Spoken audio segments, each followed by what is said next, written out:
Sudah ibu bilang berkali-kali, ceraikan saja perempuan mandul itu. Ucapan tajam dari ibu mertuaku menusuk dadaku begitu dalam, seperti duri yang menancap dan tak kunjung lepas. Jangan berkata seperti itu, Bu. Saya dan Sherin masih terus berusaha dan memohon pada Allah. Kami yakin suatu saat nanti dia akan mempercayakan kami untuk menerima titipannya. Ujar Mas Bima dengan tenang, penuh kesabaran. Dari balik pintu kamar, aku yang diam-diam menyimak percakapan mereka tak kuasa menahan haru. Betapa sabarnya suamiku menghadapi semua ini.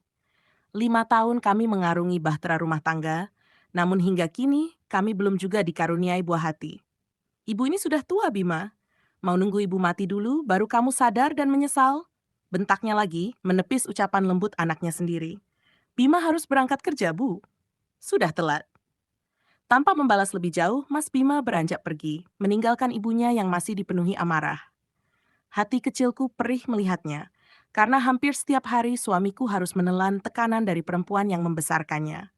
Seperti biasa, aku keluar dari kamar dengan langkah ragu. Mas Bima memang jarang sarapan di rumah. Katanya lebih baik menahan lapar daripada mendengarkan ocehan ibu. Saat mobil Mas Bima sudah meluncur pergi, aku mencoba menghampiri ibu yang sedang di dapur. Bu, biar saya bantu masak ya, ucapku pelan, mencoba merendah. Tak usah sok rajin, mending kembali ke kamar dan main ponsel seharian, seperti biasa. Aku menarik napas panjang. Rasanya ingin menjerit, tapi tak ada yang bisa kulakukan kecuali menahan. Sudah hampir 2 tahun terakhir ini, ibu tak pernah lagi mengizinkanku menyiapkan makanan untuk suamiku sendiri. Di rumah ini hanya ada aku, Mas Bima, dan ibu. Ayahnya telah tiada sejak Mas Bima masih kecil. Mungkin itu sebabnya ia begitu mematuhi semua keinginan ibu. Namun sejak menikah denganku, ibu merasa anaknya berubah. Ia menuduhku sebagai penyebab semua perbedaan, hanya karena Bima tidak mau menuruti permintaannya untuk menceraikanku. Aku kembali ke kamar dan mengambil ponsel. Kegiatan menulis sudah menjadi pelarian sekaligus obat untuk hatiku. Sudah setahun aku menulis dan menghasilkan uang dari situ. Tapi, rahasia ini tetap kusimpan rapat, bahkan dari Mas Bima. Saat jari-jariku sibuk menari di layar, suara keras dari luar kamar membuatku berhenti. Kamu itu cantik, pintar, sukses pula. Harusnya dulu Bima menikahi kamu, Bella. Bukan perempuan mandul itu. Aku menghela napas panjang dan beristighfar dalam hati. Aku bertahan di sini hanya karena cinta tulus Mas Bima. Tante bisa aja. Bella jadi malu nih, balas suara perempuan lain dengan tawa renyah. Ternyata Bella sedang bersama ibu di ruang tamu. Bella, mantan pacar Mas Bima yang kini memiliki butik sendiri. Sukses, cantik, dan tampaknya masih disukai oleh ibu mertuaku. Hati ini seperti dihujani ribuan duri. Tapi aku tak ingin sembunyi. Dengan langkah mantap, aku keluar dan menghampiri mereka. Aku duduk di sofa, dekat ibu dan Bella. Berusaha terlihat biasa saja, meski hatiku porak-poranda. Ngapain kamu ikut duduk di sini? Ibu melirik tajam. Bosan di kamar terus, Bu. Pengen ganti suasana, sahutku sambil tersenyum kecil. Bella menatapku dari atas sampai bawah. Senyumnya terasa menyindir.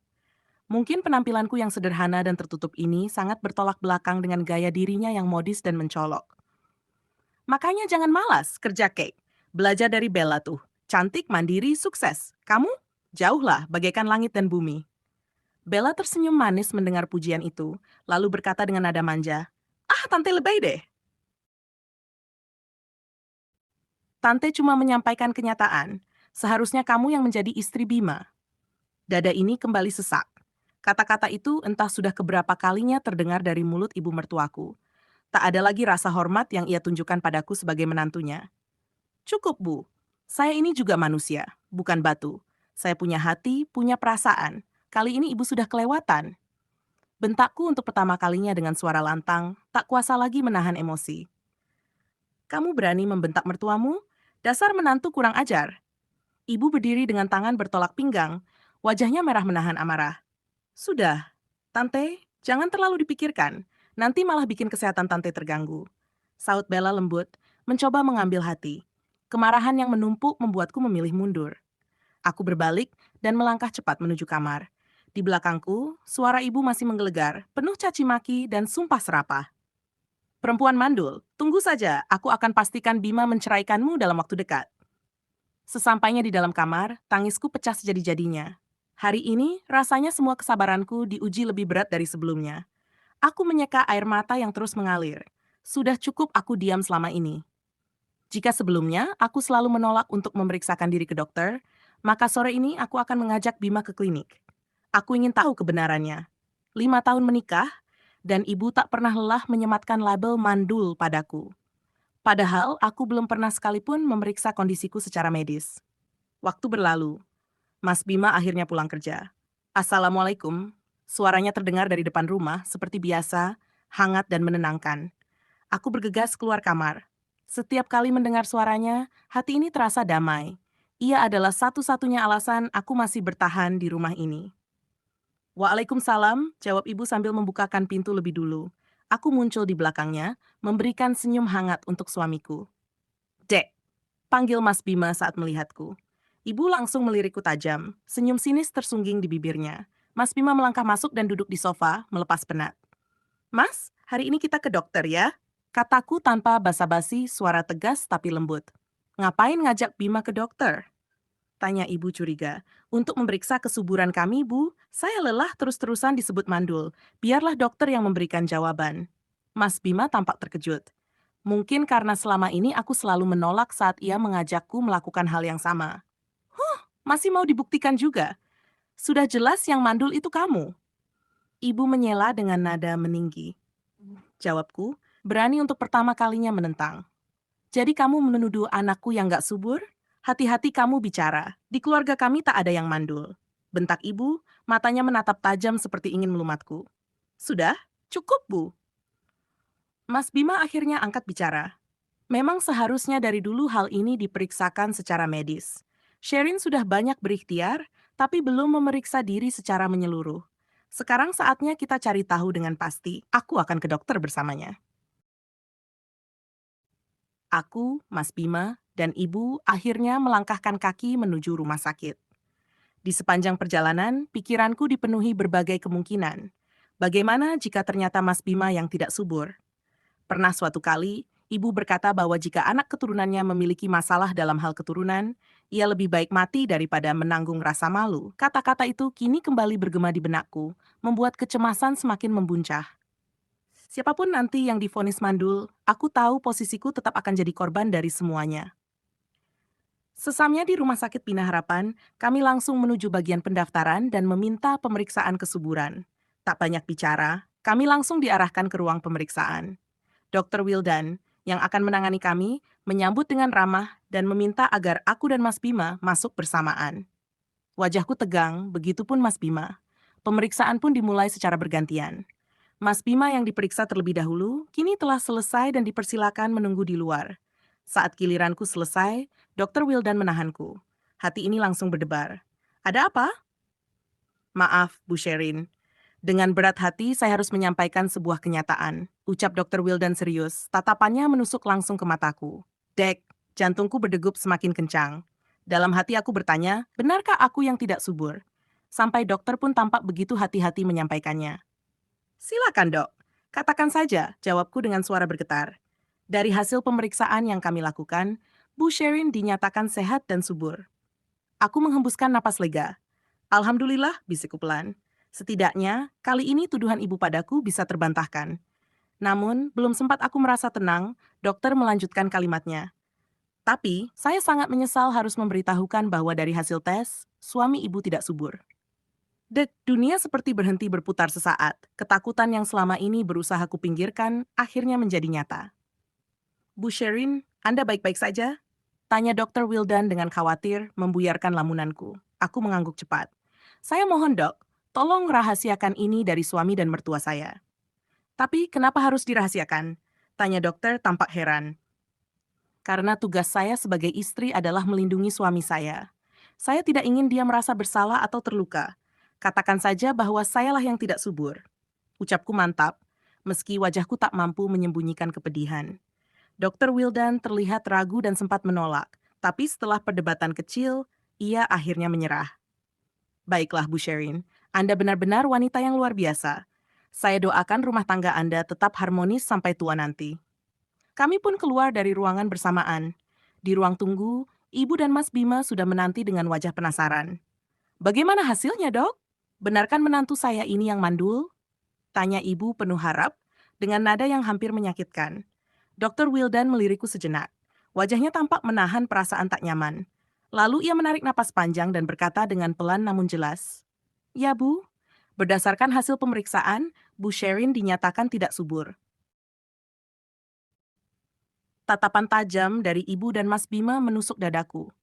Aku tahu ini akan jadi awal dari rentetan tuduhan dan hinaan lagi dari ibu.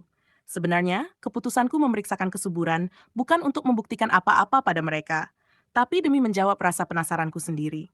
Selama ini aku merasa sehat, tak ada tanda-tanda gangguan pada tubuhku, dan hasilnya memang sesuai dugaanku. Aku baik-baik saja. Tapi Mas Bima, justru dia yang ternyata tak subur. Aku tidak sanggup jika dia harus menanggung beban dan malu dari ibunya sendiri. Jadi, biarlah aku yang menanggung semuanya. Tuh kan, sudah jelas Sherin mandul. Tunggu apa lagi, yo, ceraikan saya dia sekarang juga. Suara ibu menggema keras di ruang konsultasi. Dokter Wildan jelas terkejut. Raut wajahnya berubah iba padaku. Sementara Mas Bima hanya diam. Ia lalu mengajak kami pulang. Sudahlah, Bu. Kita bicarakan saja di rumah, katanya pendek sebelum beranjak dari kursi. Sepanjang perjalanan, suasana dalam mobil sunyi. Mas Bima hanya memandang kosong ke depan, tak sekalipun yang menoleh ke arahku. Sorot matanya penuh kekecewaan, entah pada siapa. Ibu di sebelahnya justru terus melontarkan makian, seolah lupa aku manusia. Begitu sampai di rumah, ibu langsung menyeret tanganku kasar. "Sini kamu," bentaknya. Aku terhuyung dan jatuh ke sofa. Dadaku terasa sesak. Di saat seperti ini, biasanya Mas Bima akan berdiri membelaku. Tapi kali ini, ia hanya berdiri di kejauhan, menatap Tamkata. Diam yang menyakitkan. "Istighfar, Bu, Allah Maha Kuasa. Selama kita masih berikhtiar, tidak ada yang mustahil," ucapku pelan. Air mata tak bisa lagi kubendung. "Halah, omong kosong. Mandul ya mandul, mana bisa disembuhkan?" balas ibu penuh benci. "Sudah, cukup. Aku lelah dengarnya." Mas Bima akhirnya bersuara, tapi bukan untukku. Ia berlalu masuk ke kamar, meninggalkan kami begitu saja. Ibu tersenyum puas, seolah kemenangannya baru saja dimulai. Dengan cepat aku mengikuti Mas Bima. "Mas," panggilku lirih, mencoba mendekat. "Sudah, Dek, Mas butuh waktu sendiri," ucapnya tanpa menatapku. Aku mengangguk, menahan tangis. "Maafkan aku, Mas. Kebohongan ini kulakukan untuk melindungimu." Batinku lirih, menatap punggungnya yang dingin. Malam harinya, aroma masakan ibu memenuhi rumah. Menu yang ia buat malam ini tampak lebih istimewa dari biasanya. Dulu, aku selalu membantunya di dapur. Tapi sejak 2 tahun belakangan, semuanya berubah. Sejak aku belum juga memberikan cucu untuknya. Aku melihat Mas Bima sudah duduk di meja makan bersama ibu. Aku menyusul dengan langkah ragu, namun berhenti seketika saat melihat seorang tamu datang. "Bella, silakan sayang. Tante sudah masak spesial buat kamu malam ini." Ucap ibu lembut, penuh kehangatan yang tak pernah lagi kuterima. Mas Bima tersenyum menyambut Bella. Rasanya perutku kosong, meski aroma makanan begitu menggoda. Mereka bertiga tertawa, menikmati makan malam dengan riang. Aku menunggu, berharap Mas Bima memanggilku. Tapi tak ada isyarat sedikit pun. Dengan hati yang mulai panas, aku melangkah mendekat dan duduk di sebelah Mas Bima. "Siapa yang suruh kamu duduk di sini?" Hardik ibu begitu melihatku. "Tak ada, Bu. Saya hanya ingin ikut makan malam bersama." Jawabku tegas, berusaha tetap tenang. "Dasar tak tahu diri, makan malam ini cuma untuk kami bertiga." Ucap ibu tajam, tak peduli hatiku yang hancur. Aku menatap Mas Bima, berharap ia akan bersuara, membelaku seperti dulu. Tapi tidak, ia hanya diam. Dan diamnya kali ini lebih menusuk daripada kata-kata ibu. Perkataan ibu tadi benar-benar melukai hatiku. Rasanya seketika selera makanku hilang. Aku pun mengurungkan niat untuk ikut bergabung di meja makan. Dengan air mata yang terus mengalir tanpa henti, aku berlari masuk ke kamar. Di sana aku menangis cukup lama. Tapi tak sekalipun Mas Bima datang menyusul. Mungkin dia juga belum bisa menerima kenyataan yang disampaikan Dokter Wildan kemarin. Andai Mas tahu, yang tidak subur itu bukan aku, tapi dia. Aku menunggu dengan harapan yang terus menipis. Namun hingga malam makin larut, tak ada tanda-tanda Mas Bima akan datang. Akhirnya, aku memutuskan untuk keluar dan mencarinya. Dengan mata sembab dan langkah perlahan, aku berjalan menyusuri ruang tengah. Tapi betapa terkejutnya aku saat melihat Mas Bima sudah tertidur di sofa, masih mengenakan pakaian yang sama. Tanpa pikir panjang, aku mendekat dan membangunkannya pelan. "Mas, bangun!" Bisikku lembut, namun ia tak juga bergerak. Kali ini aku menaikkan suaraku sedikit. "Mas, bangun!" Mas Bima tersentak dan langsung memelototiku. "Apaan sih, Dek? Kamu sekarang jadi kurang ajar ya?" Hardiknya membuatku terdiam. Maaf, Mas. Tadi aku panggil pelan, tapi Mas gak bangun-bangun. Jelasku dengan suara gemetar. Tanpa sepatah kata pun, Mas Bima bangkit dan langsung melangkah menuju kamar. Aku buru-buru mengejarnya. Tapi sesampainya di kamar, ia langsung merebahkan tubuh dan tertidur pulas tanpa sempat berbicara lagi.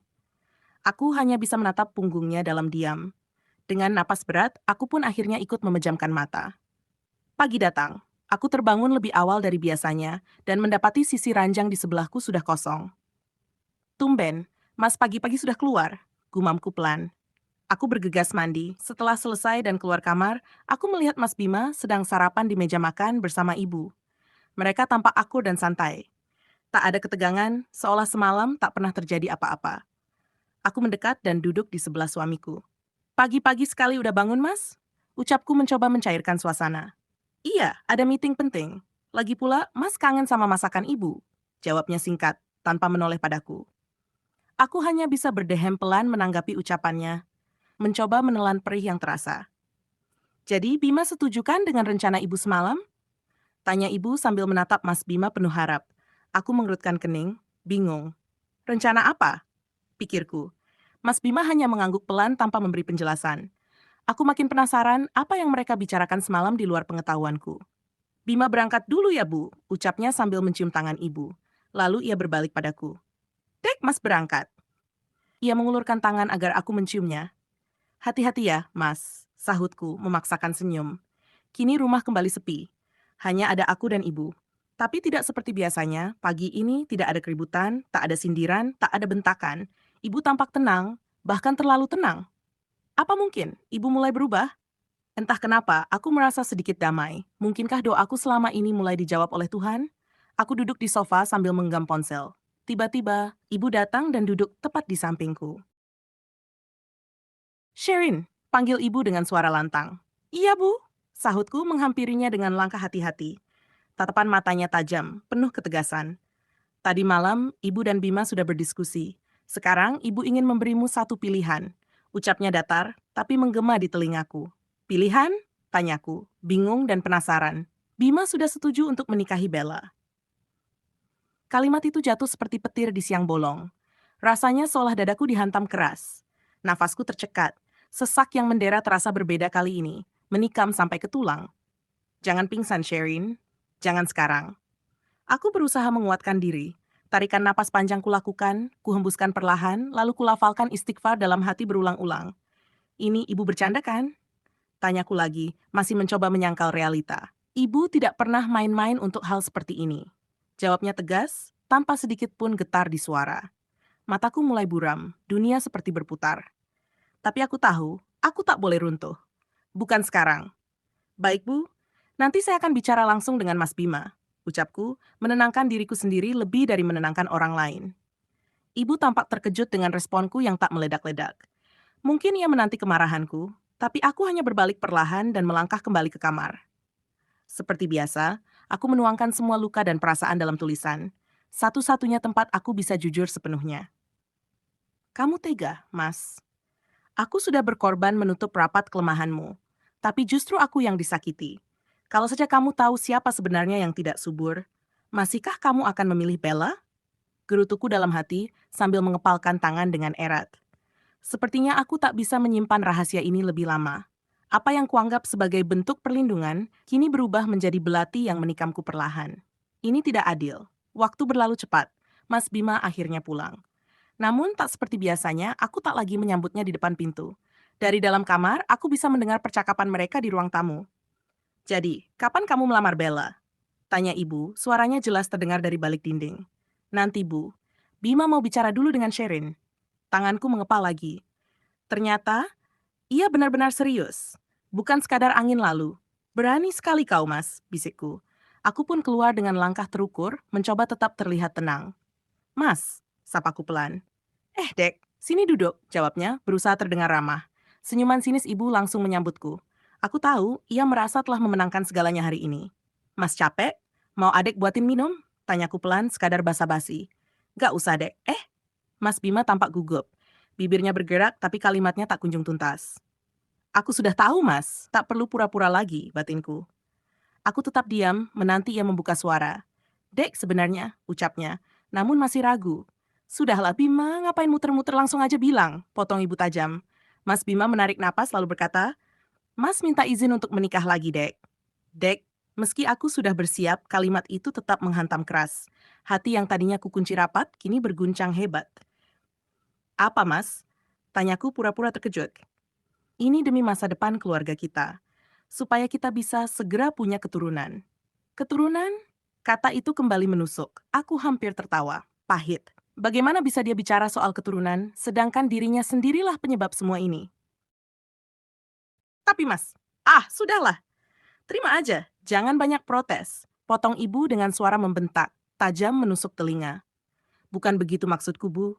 Tapi, Mas Bima tidak akan bisa punya anak, bahkan jika menikah 10 kali sekalipun. Ucapku berusaha menjelaskan dengan nada hati-hati. Apa maksudmu bicara seperti itu, Dek? Jangan asal ngomong. Sahut Mas Bima dengan nada tinggi, tampak tersinggung. Istri mandulmu ini benar-benar kurang ajar, Bima. Mendingan ceraikan saja. Gak ada gunanya mempertahankan perempuan yang gak bisa kasih keturunan. Penampilan juga gak ada menarik-menariknya. Aku kembali menarik napas dalam, menenangkan hatiku yang bergejolak.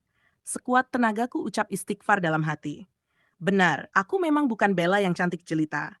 Penampilanku sederhana, mungkin terlalu sederhana bagi ibu. Tapi bukan berarti aku tak merawat diri. Aku hanya lebih memilih kesederhanaan daripada tampil mencolok. Selama ini, Mas Bima tak pernah mempermasalahkan caraku berpakaian.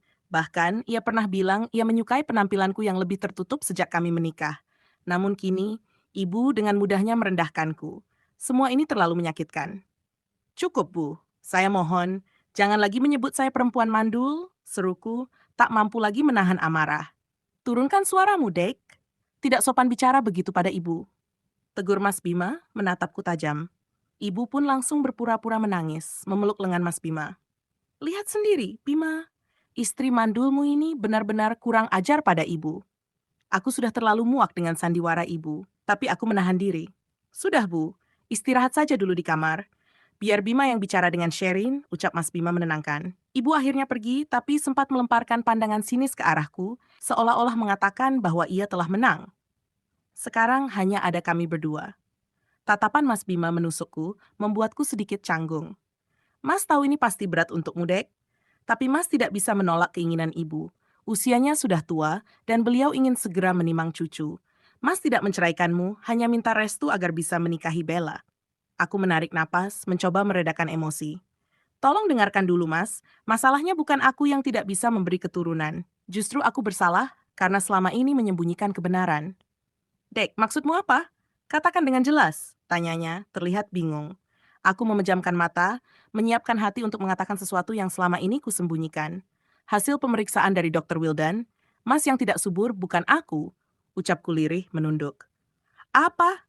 Teriak Mas Bima, matanya membelalak. Iya, Mas. Aku tutupi ini karena tak ingin membuat Mas dan Ibu sedih. Tapi, saat kalian memilih menghancurkan hatiku, aku sadar kebenaran ini tak bisa lagi kusimpan. Tiba-tiba, ibu muncul kembali. Rupanya, sejak tadi beliau hanya menguping dari balik tembok, tak benar-benar masuk kamar. Kau perempuan tak tahu diri. Berani-beraninya mengarang cerita begitu, bentaknya, lalu menarik kerudungku dengan kasar. Aku terjatuh karena tarikan ibu begitu kuat. Kalau ibu tak percaya, silakan tanyakan langsung pada Dr. Wildan. Seruku sambil berusaha melepaskan genggamannya. Cukup, Dek. Kamu sudah keterlaluan. Hanya karena Mas ingin menikah lagi, kamu tega menuduh suamimu sendiri. Bentak Mas Bima, kini ikut menuduhku. Hatiku terasa terbelah. Mungkin memang ini salahku, karena dulu memilih untuk diam. Cukup sudah, Bima. Ibu minta kamu ceraikan perempuan kurang ajar ini sekarang juga. Mas Bima terdiam, menatapku lekat-lekat. Aku hanya bisa berdoa dalam hati, berharap ia tak gegabah dalam mengambil keputusan. Mas akan kasih kamu satu pilihan, Dek, ucapnya akhirnya, suaranya berat. Pilihan apa, Mas? Tanyaku lirih, sambil merapikan kerudungku yang sempat kusut akibat perlakuan ibu.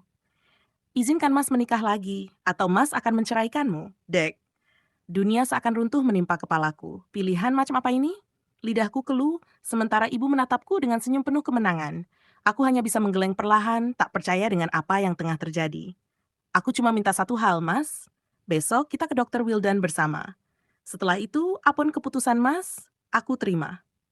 Aku masih berusaha meyakinkan mereka. Tapi sia-sia, karena sejak awal tak ada niat mereka untuk mendengarkan.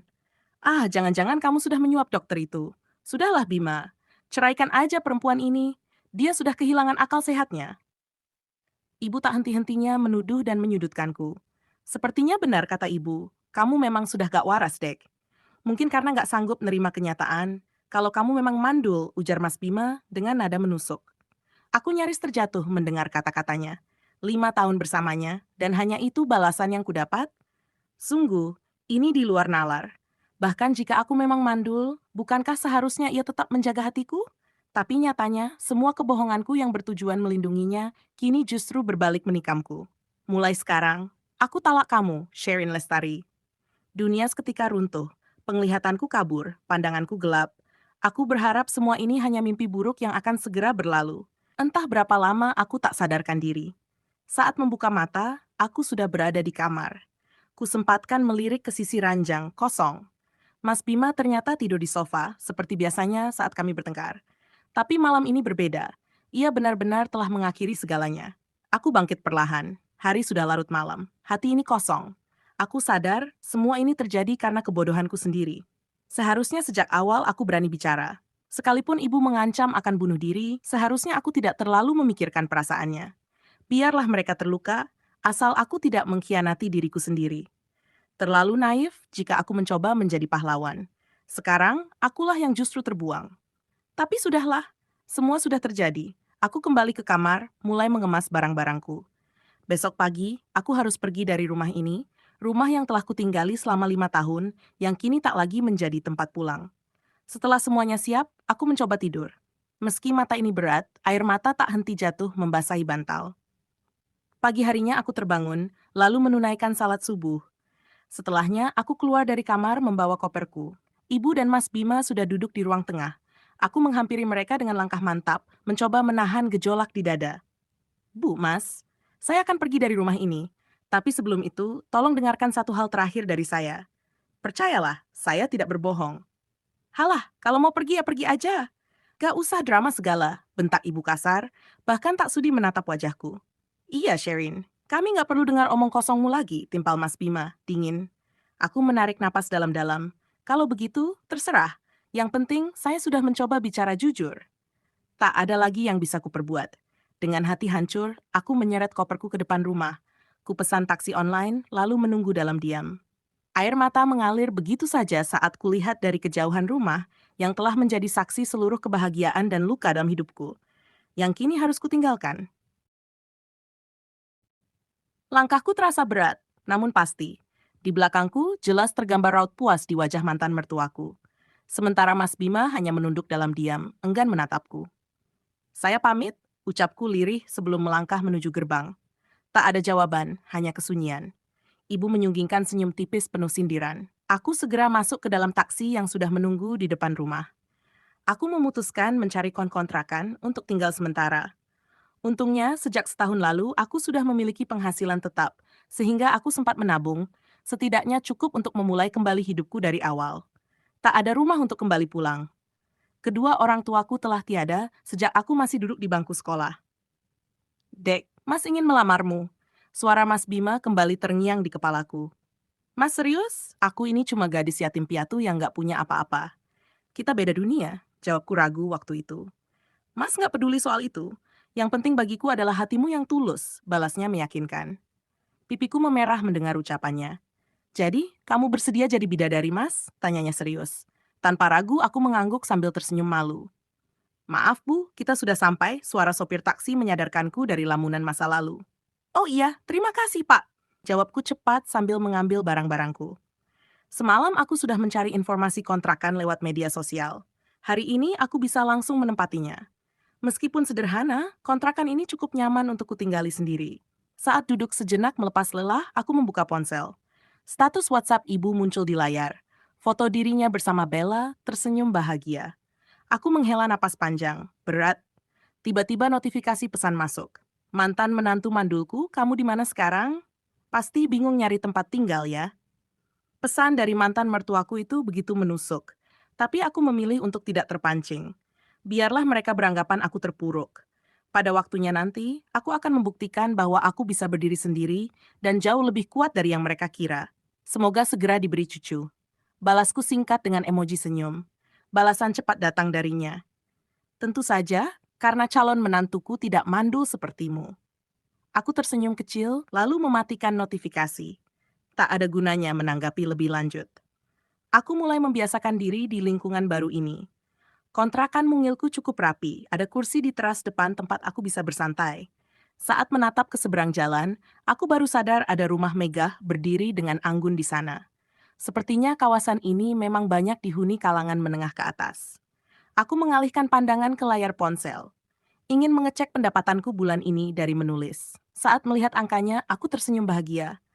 Alhamdulillah, gumamku pelan.